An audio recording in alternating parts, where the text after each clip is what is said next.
What's up, folks? Welcome back to the channel. So today, as I promised, I'm going to fix a couple of things that I had for the character movement script. Now, I filled out most of the script here. I'm not going to go into the editor yet because nothing changed there.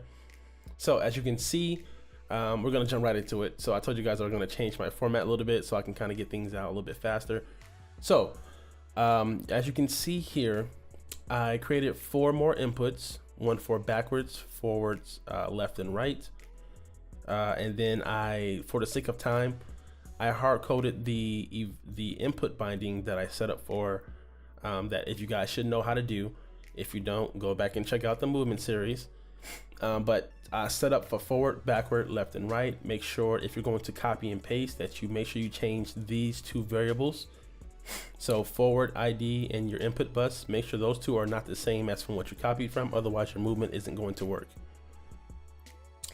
Also remember that the more inputs you add, the more you have to disconnect from. So add the 4 that you added and put them down here. So you see my forward input bus, my backward, my left and right input bus, and it's disconnect. So everything's set up. We still have our mouse input logic. And as you guys see that these scripts can get really big. I only have about roughly 90 lines of code, give or take, because some of those are spaces and commented code, but or comments in general. But you can see that I like to break stuff up, and this is how I choose to do it in Lua. This over here to the right, this is how I did it in Unity with Visual Studio and Mono Develop when I did use that, but I decided to do a different way because I like the way this looks. And I don't think did I get this from the player? Maybe I grabbed this style from the player game, starter game. I can't remember, but anyhow, I like it. So I have my local variables here, and then I have my mouse input logic, which we did in the last video, which is here, and then I have my movement logic. This is what we're going to focus on today. All right, so you guys should have something like transform bus dot event dot not move entity. Then you have self dot entity ID, and this should be a vector 3, and it should be what 0, 1, 0. And this should be multiplied by like some kind of speed or something like that. But more or less, that's what you guys should have, right? Now, the problem with this is that if you tested it out after you guys watched the rotation video, you will notice that your player continues forward no matter what direction you're looking at. And that's kind of irritating. So if I was to implement this, and let's say I multiplied this times the input value, so we make sure that we have our input going, or I can just actually delete the 1 to tell you the truth, do the input value, and I'm going to make another variable called player speed. So let's do player speed 0. Sorry, extra words. And as always, I'm going to make a local variable here. P speed equals what did I call it? Player speed. All right, so now I can just do this and multiply that by P speed.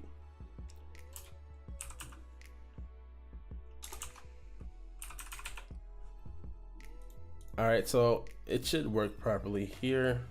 Let's let this go on. For some reason, the editor is not responding. All right, guys, let me cut real quick and find out what's going on. All right, guys, I'm back. I don't know what was going on. The editor has been closing or crashing on me every now and then, more than usual. Actually, when it first released, I never got crashes, but 1.9, I have crashes every few days. It's a little weird, but yeah. We're back in here, and it seems everything is good. I know you guys are looking at my little world, and you see my little river. I have a tutorial on that coming soon. As you can see, it's decently done, has some reflections and everything. Most of the heavy lifting was done because I pulled it from the starter game, but I will show you guys how to set it up and everything. But the way that I do it, it's definitely going to change because the current way is through the roll-up bar, which is legacy, which is going to be removed at some point, especially when the game goes out of beta and all that stuff. So let's go back to the, well, let's click on here to see if it works so I can show you guys. And no, it didn't work. What happened? As always, I forgot to close something. Yep. Why do I always forget that, guys? I don't know. All right. That's good. Player speed, we're going to do the same thing. So let's do 0.1. Cam speed 0.1. Even though I might want to lower that. And the third person camera right there. So we should be good. And that is really fast. Goodness. Let's make that 0.01.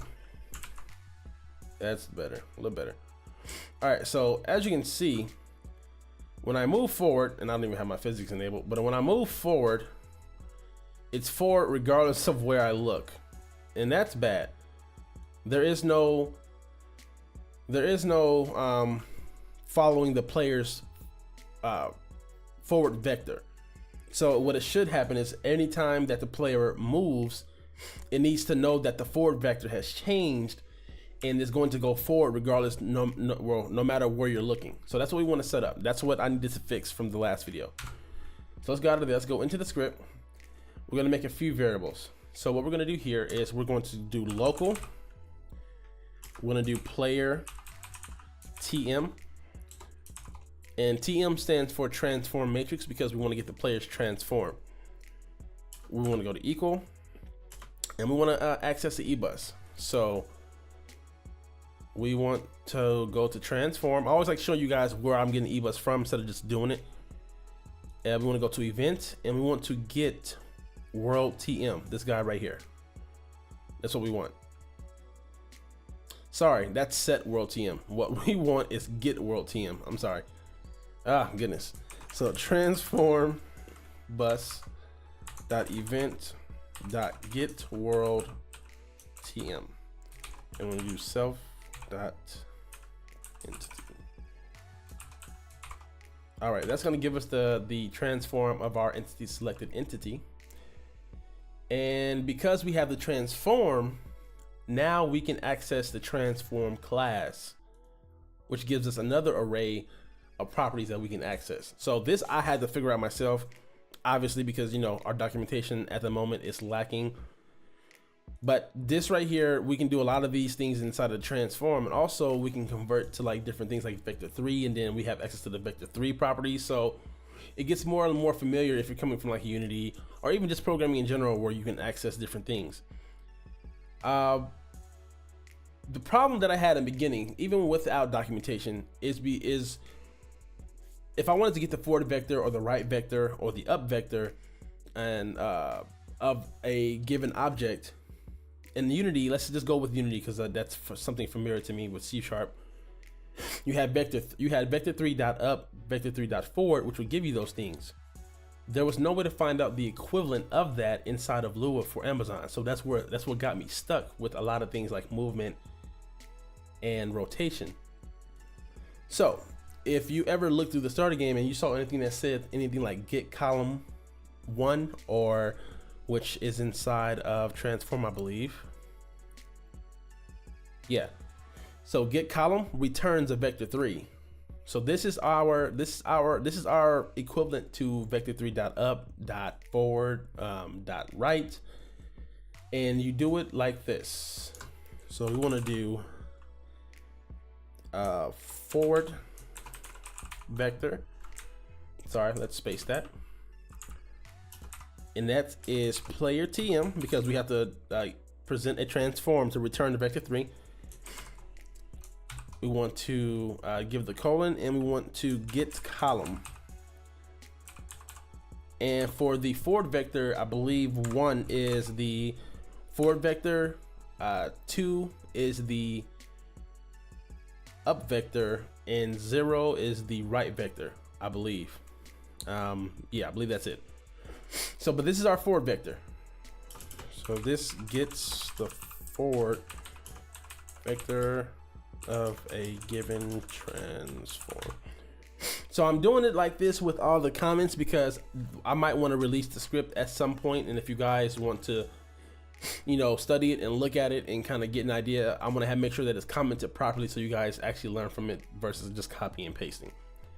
All right, so now that we have the forward vector, what we want to do for moving forward, these are all right, these are fine, you can leave those how they are, but for forward right here, what we want to do is delete this, and we want forward vector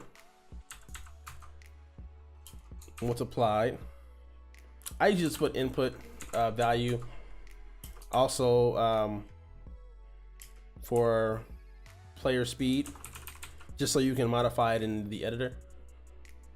So that right there should give us the proper movement that we need. So I'll go back into the editor. Player speed, we leave it as is. When I move forward, what's going on? One is the right one, right? I'm not.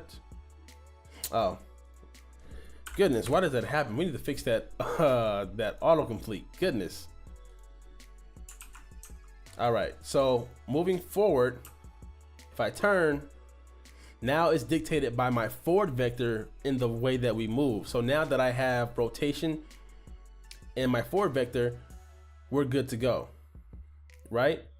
All right, one more change, guys, and then the video is pretty much concluded. We're gonna do the same thing for our right vector. So we wanna get our right vector. Let's go here so it doesn't, we wanna create local. We wanna get right vector, or should I just put that right there? Right vector, and that is equal to player TM. I think right is 0, I believe. Well, we'll find out, I guess. All right, and what I'm gonna do is actually just copy and paste this, and I'm gonna put it inside of the right. Because you guys should have an idea how to handle this. I guess I'll just do it here just in case. So we're gonna put this here. We're gonna put this here and also here. Now for the forward vector, since there is no vector 3.back, or there is no back vector, you're going to put a negative operator to simulate going backwards. So for forward vector, for the backwards ID, we're gonna put minus sign, and that just pretty much simulates going backwards. Same thing for left. What we're gonna do is grab the right vector here, copy it, we're gonna put it here for the left and right, and then we're gonna put a minus sign here for the right vector, so we'll know that we're going left. So that's how that works. Now, we should be good movement wise. So if I hold D, I go right.